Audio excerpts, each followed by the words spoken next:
The Brute by Joseph Conrad. Dodging in from the rain-swept street, I exchanged a smile and a glance with Miss Blank in the bar of the Three Crows. This exchange was effected with extreme propriety.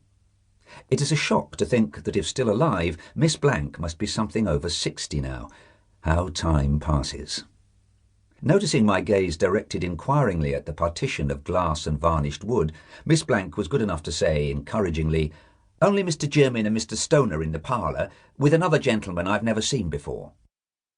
I moved towards the parlour door. A voice discoursing on the other side, it was but a matchboard partition, rose so loudly that the concluding words became quite plain in all their atrocity. "That fellow Wilmot fairly dashed her brains out, and a good job too."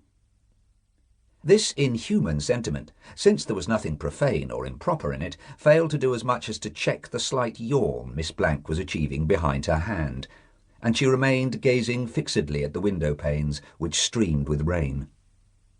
As I opened the parlour door, the same voice went on in the same cruel strain.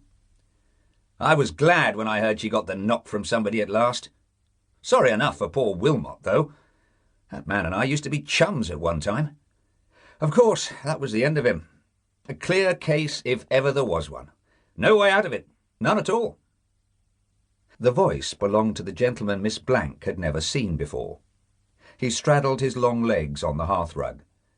Jermyn, leaning forward, held his pocket handkerchief spread out before the grate.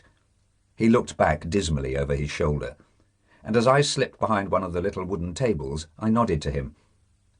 On the other side of the fire, imposingly calm and large, sat Mr. Stoner, jammed tight into a capacious Windsor armchair. There was nothing small about him, but his short white side-whiskers.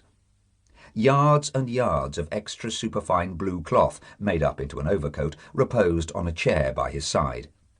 And he must have just brought some liner from sea, because another chair was smothered under his black waterproof, ample as a pall, and made of threefold oiled silk, double-stitched throughout.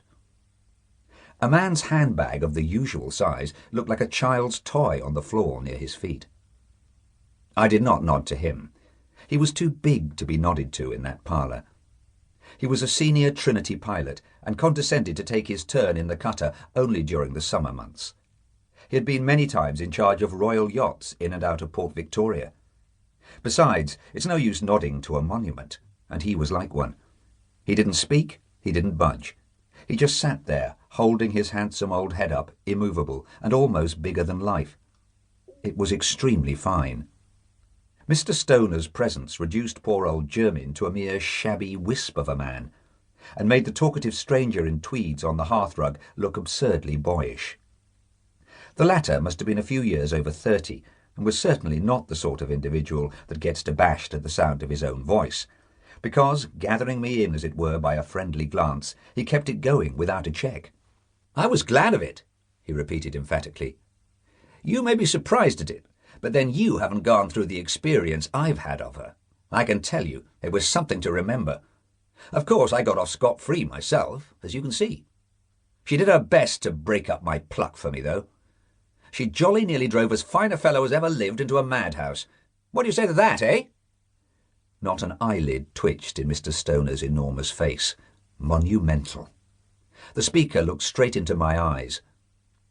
"It used to make me sick to think of her going about the world murdering people." Jermyn approached the handkerchief a little nearer to the grate and groaned. It was simply a habit he had.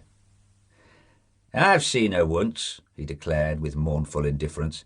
"She had a house." The stranger in tweeds turned to stare down at him, surprised. "She had 3 houses," he corrected authoritatively, but Jermyn was not to be contradicted. "She had a house, I say," he repeated with dismal obstinacy. "A great big ugly white thing. You could see it from miles away, sticking up." "So you could," assented the other readily. "It was old Colchester's notion, though he was always threatening to give her up. He couldn't stand her racket any more, he declared. It was too much of a good thing for him. He would wash his hands of her if he never got hold of another, and so on. I dare say he would have chucked her, only, it may surprise you, his missus wouldn't hear of it.